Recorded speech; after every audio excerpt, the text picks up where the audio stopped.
আপনি দেখাতে পারবেন যে মুসলমানদের কোন পবিত্র অনুষ্ঠানে তারা নেশা করে, হই হই হল্লোর করে বক্স বাজিয়ে নাচ গান করে? করে না।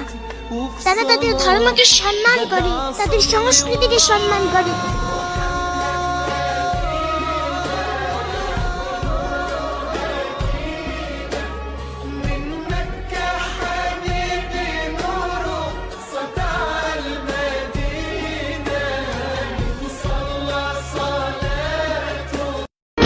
আমার বাড়ির পাশে একটু দূরে একটা মসজিদ আছে, আমি ভালো করে ঘড়ি ধরে মিলিয়েছি, সেটা দিনে 5 বার নামাজ পড়ে মুসলমান।